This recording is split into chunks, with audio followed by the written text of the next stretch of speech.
don't get me started on black holes. That's all right. We will not go into black holes. They terrify me, so I'm fine with it. Yeah, don't Google what happens when you or how do you die in a black hole. Don't Google it. Just don't. Don't go down that black hole. Don't. But when I say don't Google it, you should Google it.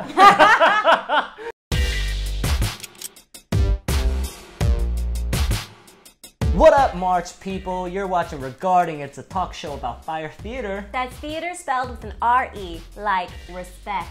My name is Ray Yamanochi. I'm a playwright. My name is Maria Paz Alegre. I'm an artist and a theater critic. Today, we got incredible shows coming at you. We got 3 of them. Edward Albee's At Home at the Zoo. An Ordinary Muslim. Is God Is. Yo. It's so good. This is what's coming at you This is one of our today. best episodes. Stay tuned. Our first show is Edward Albee's At Home at the Zoo at the Signature Theater. It's directed by Lila Neugebauer. A combination of home life and zoo story, this dazzling revival of classic Albee shows the realistic absurdity of life partners, the confrontation of the id. 60 years later, it still holds water, and it has not aged a day. I love Edward Albee, but I've actually never seen an Albee show. I've been in one in college, but this is my first actual Albee show that I'm watching. So I really had high expectations just because I love his work, and it met it. It was so good. It actually, like, I was blown away. It's just by how good it is, and the fact that, you know, the play, at least Zoo Story, was written so long ago. I'm just so surprised it held up. We had to look up the date afterwards because we were like, is this the 80s? No, I remember hearing about it earlier. It must have been the 70s. We had no idea it was the 50s. This was written in 1958. Yeah, like 60 years ago, which is insanity.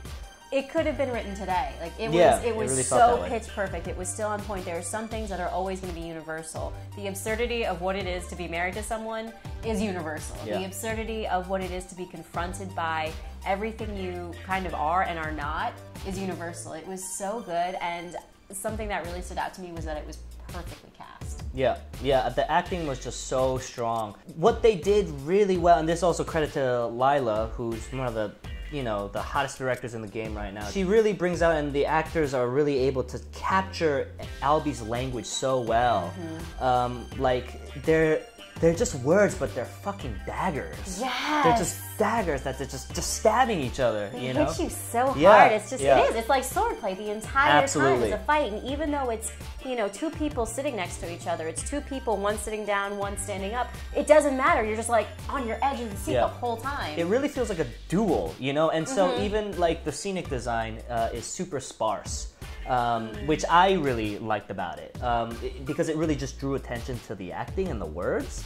I feel that way about Zoo Story, but actually when I saw Home Life, there were scribbles everywhere, and as if to show drawing or something or writing, and it was actually so distracting to me. Sometimes it pulled focus. Kate Finnernan and Paul Sparks are so big, and they should be. They were wonderful. They were so compelling to watch. But as someone who's been an actor, someone that I could not stop watching was Robert Sean Leonard, because he is the perpetual straight man in both of those shows. He's actually the only actor in both shows, and he really ties it together. And I think it takes such an amount of talent to be the straight man, to be the everyman, to let these crazier characters flourish, and yet make it seem believable and help them become better. Like, he was such a pitch-perfect scene partner that I think that his character can almost be overlooked, but he did so well. I would push back just a little bit on just the word crazy, because I don't necessarily think these other 2 are like crazy in comparison to him. They're just like bigger, you know what I mean? There's a fair amount of crazy. Sure, but I feel like the way Albee portrays these characters, there's like a deep humanity in both of them. Yes. That it might come that, especially Zoo Story, right? It where wasn't it's like a caricature of right. crazy. No. It was very realistic, like mental concerns. Possibly. I think more maybe for a Zoo Story, right? Where you have this guy who's like maybe has something a screw loose, right? I thought less of that with the Home Life. Yeah. I thought with Home Life there was this, you know, what's her name? Anne, that character, was trying to broach something for a long time that she was unable to do. And finally it came this time where she decided, I'm going to do it whether he likes it or not. Yes. You know? Yes. And so it was like, today is the day. And so I didn't really feel like it was crazy. I felt more it was like, it was the sort of like the moment in their marriage. You know what I mean? Where it's like the turning point. Anyway, yeah. That was actually my first time seeing Zoo Story, and I can't imagine it in any other way. I know from what you were telling me that it has to be performed like this now, and in rep. Good move, Albee Estate. It should only be seen like that. Yeah. It brought so much to Zoo Story to see that prequel. The next show, An Ordinary Muslim, is currently playing at New York Theater Workshop downtown. It's written by Hamad Chowdhury, directed by Joe Bonney. A secular Muslim begins to unravel in the face of a racist boss, his ornery father, a wife who wants to start wearing the hijab, and a faith he has never completely reconciled with. This compelling drama of a Pakistani-British family portrays the effects of otherism and visibility in the land of the conquerors. There is so much complexity to this play. I think that in any other setting, it might not have been as interesting, but to actually see the perspective of a people that have been the colonized people in the land of the conquerors is something that, you know, as an Asian American, that I related to as a Filipino. So for me, it was a very personal play, but it also gave me an insight that I had never seen before. Yeah, absolutely. Let me start by saying that I don't typically like those kitchen sink dramas, which is like family dramas. I think they're a little bit cliched. But what I loved about this one is that the Muslim aspect of the family was so nuanced and authentic that it really added like other elements to it that other kitchen sink dramas don't really have. You know, it's more than just a family drama. It's about this family trying to overcome the adversities of like racism and also trying to make it, and like perceptions. They're trying to alter their own perceptions. And also like how that affects each other on a professional level and in other ways. You want to get your promotion, you want to be able to be successful, but at the same time, does that mean silencing parts of yourself? Does that mean not dressing the way that you in your heart want to dress, or practicing the way you want to practice? Do you sacrifice visibility for the sake of invisibility? Like, that is such a struggle, and particularly as a Muslim, when it is something that is very, very, it feels silly saying this, but it's heated to be that existing is a political statement. I went with a friend of mine who is Indian, and he understands Urdu, which is the language that is spoken in the play. And there's this one scene that is only spoken in that language. So I wasn't privy to exactly what they were saying, but it was this really private moment in this drama, which was like really beautiful. It's like this thing that is just for them. Yes. And we are witnessing this sort of thing that like we don't know exactly what it is, but we know what it is. And afterwards I went to the bar. And my friend was telling me exactly what they're saying, and I don't want to discuss that because I feel like that would sort of ruin the magic of the play. But it's like it gives certain gems. It was for them. Like, it was a moment just for them. And as people who our family speaks different languages at home, when it comes to really poignant, intimate moments between our parents in that generation, like, they don't speak in English, and so it's something that felt absolutely appropriate and brilliant to add to that production. Also, the casting was so good. It was an all brown cast. Well, it was an all brown cast except for the one white character who played the friend. One white friend was a white friend, and he was played by a white friend. But everybody else, you just need a token white friend sometimes. So it's okay. You needed a token white friend. Yes, I am so happy to hear that sentence. But like the entire cast were Pakistani and Indian actors. It was so important to me, and I didn't even know how important it was to me until the curtain call, when all of them are there together on stage, because in the play there wasn't an entire scene where you saw all of them. And when you do see all of them, it's just, it hits you. And we are so whitewashed all the time. Natalie Portman, you are not Asian. Emma Stone, you are not Asian. Charlize Theron, you are not Asian. Scarlett Johansson, you are not Asian. And to see it done right felt so damn good. Like, I needed that. I got choked up seeing that because, like, yes, theater, you know, Hollywood, you have failed me, but theater is doing me a solid. Theater is doing it right. Take notes, Hollywood. Last show is God Is at Soho Rep. It's written by Alicia Harris and directed by Tybee Mager. Imagine Quentin Tarantino, Thelma and Louise, starring two black women, burn victims, filled with a vengeance so righteous that even Greek Medea would say, damn. And you have a fraction of how good this play is. Yo, let me tell you. I am shook.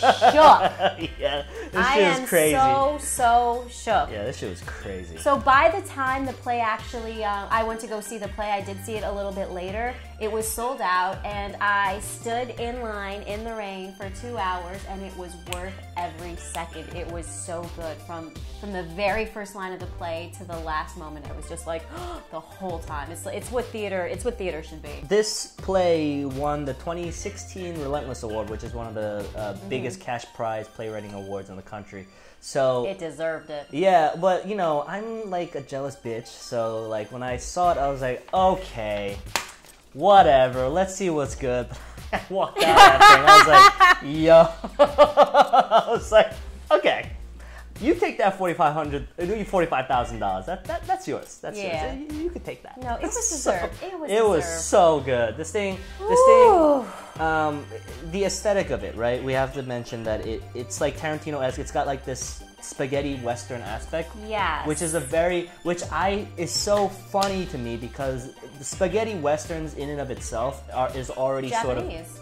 Yes, exactly. Yeah, because to me the entire time I'm just like, yo, Kurosawa, what's up? Yeah. So if you know the Western, Kurosawa was inspired by the Westerns. Lesson. Yeah, and so he made samurai movies based on like John Ford Westerns, and then Italian directors went to Hollywood. Mainly the most notable one, Sergio Leone, took the samurai aesthetic of Kurosawa film, and then put them re-imported them into the Western, and thus you have spaghetti westerns. It's called plagiarism. Yes, you take that aesthetic and then bring it to this black stage play. It's just there's so many levels to it, you know. But it's ultimately it's so also like really American. You know what I mean? It's like this exchange of cultures, but that was ultimately birthed sort of here. You know what I mean? Because the origins of it is a Western. Yeah, it was born here, there's there's a tiny screen, and it does show like elements of like desert sometimes, and you have the showdown, the cowboy. So it's very much modeled with that Western theme and the Western vengeance theme, which I loved. Yeah. Oh, I loved it so much. Oh, there's so much death in this. There's just so much good blood. Lord. Oh, it's good though. It's good. Afterwards I heard an audience member being like, "Oh man, I got splashed, but I like it." Shout out to Adam Rigg. This stage is tiny, like teeny tiny compact, and what this man was able to do with this set was is a miracle worker. Like I can't imagine that their budget was very high, but it didn't matter because everything was. I almost don't want to give anything away, but there's windows when there needed to be windows. There's houses when there needed to be houses. There were like abysses. Yeah. There were mountaintops. Yeah. So there's this like long rectangular sort of window in the back of the set, which is utilized really beautifully. That sort of frames things, and the colors of it, you know. Yes.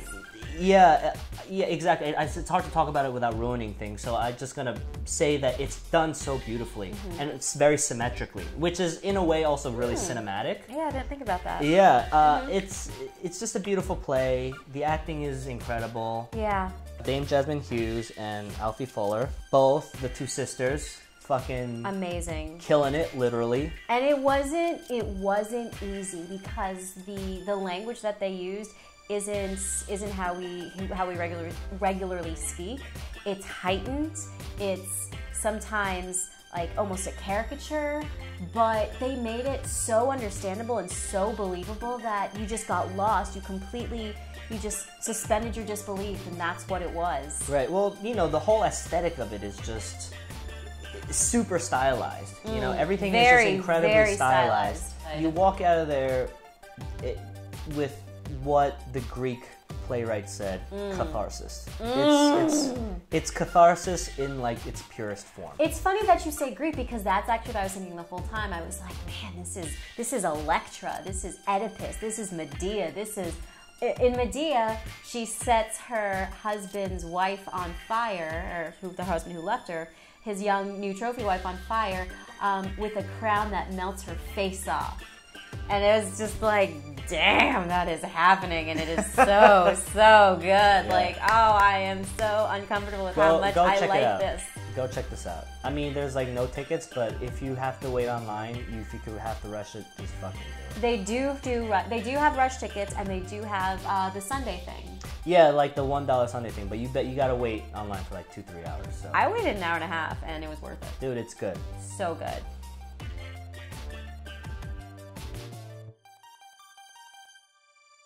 Today, we have a cosmic playwright from a galaxy far, far away. He wrote a play called Hello from the Children of Planet Earth. Give it up for Don Nguyen. Greetings. Woo! Hi, Don. Hi. Welcome. Hello. Thank you for coming on. So you have a new play, Playwright's Realm, called Hello from the Children of Planet Earth. Tell us a little bit about that. What's it about? Tell the people. So the play focuses on Betsy and Shoshana, who are trying to make a baby, and they, after numerous failed attempts, Betsy reaches out to her childhood friend, William, who is an aerospace engineer and works for NASA. So she asks him if he would be willing to be the sperm donor. And William is working on the Voyager space program, and this play is set in 2012 in August, where Voyager actually leaves the solar system and makes it into interstellar space, making it the farthest human-made object ever. Oh. And so William is closely monitoring that and waiting for that to happen. And so when Betsy and Shoshana come into his life and ask him to be the sperm donor, he kind of has to reevaluate his life basically and ask all sorts of questions about himself to see if he's ready or not to be a father, and also to figure out how involved he's willing to be in the process. Yeah. How long have you been working on this play? I think I started writing this play in like around, what year is it? Is it 2018? It's 2018 Oh now. my God. I know. We're running on Trump time now. It's been a bit. We are. I think I started in earnest around 2014 or 2015. Oh, okay. So a couple years after. The Voyager? Yeah, a couple years after exactly. Voyager. Yeah. But actually, like, when I started the play, Voyager was not even in it at all. As I was writing the play, I knew that William worked for NASA, and I was like, well, what would he be doing there, you know? And I was trying to find like something that was really interesting and thematic, centered around childbirth. And when I found out about the Voyager program, and I don't know, like the image of Voyager leaving the protective bubble of the sun feels to me very much like childbirth. Yeah. Mm-hmm. And so I chose that subject. So you were born in Saigon, and then you immigrated to Lincoln, Nebraska. That is that's a 180. It is, yes. How was that? How has it like influenced your writing or your perspectives on things? In '75, when Saigon fell during the Vietnam War, my father he's part of the South Vietnamese Navy, and he got us out basically, you know, in the last few hours before the city fell. Got us on a boat, and we made it over to Guam, stayed there for a few months. He was like a translator there. And then we went to Fort Chaffee, Arkansas, and a couple weeks later we relocated to Nebraska. And so at that time, a lot of like churches all over the country were like sponsoring refugees. And so my dad was able to like just pick where he wanted to take the family, and he like saw the middle of the United States. It's like, I want to go somewhere where it's not cold, not too cold and not too hot. And so he chose Nebraska, which, like, you know, in the summertime it's like super hot, and in the wintertime it's super cold. So that's amazing. But anyway, yeah. So I'm sorry, I have to go back. Out of all the places in the country he chose, he purposely chose Nebraska. He purposely chose Nebraska. Wow. Yeah. Bold. Very bold. But you know, I have to say, like, it made for a really interesting childhood for me. Moving to a place where I really was like, you know, one of the three Asian kids in like my school, you know. No one else looked like me, and so I had to learn very quickly how to like conform, you know, and blend in. And as I got older and started getting to writing and stuff, I think because when you come from two different cultures, when you kind of have to straddle two different cultures, for me, it kind of made its way into my writing.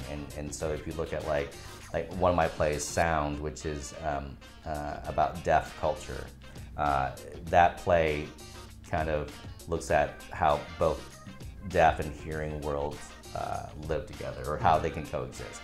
And also takes place in like two different time periods as well. Even this current play, Hello from the Children of Planet Earth, takes place on Earth and in space. So, you know, so I think a lot of my plays follow that pattern of, you know, finding showing two different worlds and trying to see how they connect. You're also one of the co-founders of Mission to Dip Mars, a Queens-based playwriting group, which I'm also a part of. Yes, Mission to Dip Mars, Queens was good. So here's their information. Yeah, right. On the bottom. It's Right. So speak on that a little bit. Yeah, so me, Carrie Bentley Quinn, and Laura Pastronk, we were both involved in another theater group that met up in Manhattan.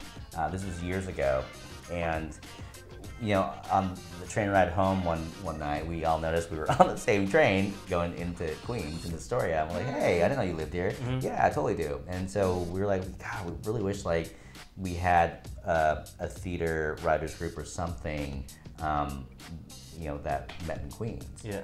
And so I think like a couple of years go by, and I emailed Carrie and Laura, and I'm like, let's try to do this. You know, let's figure out what we want to do and just do it. Because I think Queens, just like Brooklyn and any other borough, like there's a vibrant theater community here, lots of theater artists.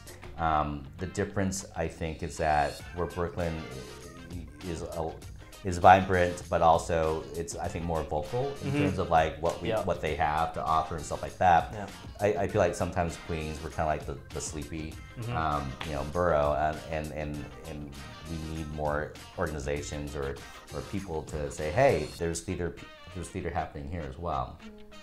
And so we wanted to create an organization that championed theater artists who are based in Queens. And so we did that. From your experience, now that you have established yourself more as a writer and even as a founder of this organization, if you could give advice to people up and coming in the game, new theater makers, what is a piece of advice you would give to young theater makers? When I studied theater, I kind of made a commitment to myself that I wouldn't just be like an actor or a director. I wanted to actually learn every aspect of it, because I think that's really important as you get more into like the professional industry. You kind of have to know how you have to have this common vocabulary amongst different disciplines of theater, and you might also find that you love one more than the other. You might find that you start off as an actor, and then you're like, oh wait, my passion is in playwriting. And if you hadn't taken that playwriting class or tried to write your own 10-minute play, you would never know. Recommendation. Oh man, this is like the hardest question. Recommendation. Recommendation for people. Give it to the center camera right there. If you're a TV watcher, I highly recommend watching Black Lightning. I've never even heard of that. Oh, it's great. It's a superhero show. It's the one on network TV, right? Yeah. Okay. Totally. Now I know. Shout out to my friend Kelly Goff who writes for it. Shout out to you. It's funny, it's entertaining, but it's also about the African American experience in this day and age, it's weird. It's like subversively political. It's great. Yeah. Oh, sweet. Yeah, really all right. So go check out Black Lightning on. Do you know what channel? I don't know. All right. It's okay. Here's the information. Yeah. CW, check out Black maybe, Lightning. Yeah, maybe CW. So. Sure. It's right here. Yeah. All right. Well. Thank you so much. Thank you so much for coming on. Thanks for having me. It's a pleasure. Yeah, this been was great, guys. Yeah, thank you so much. Cheers. Cheers. I'm gone. I know. I'm lost. Cheers to myself. Pour it out, toss it back. So that's our show. Thank you for watching. Make sure you go check out Don's new play. It's playing at the Duke at 42nd Street in Times Square. And to see an extended interview, please go right here. Right here, it's right here. It's a really good interview. You're gonna want to check this out. And you know what to do, guys. You know what to do. Like and subscribe. Please. It's just gentle. It's gonna feel so good. Look. It feels so much better. You just make us so happy if you do it. Support Asian businesses. Yes! Support small Asian businesses. Yes.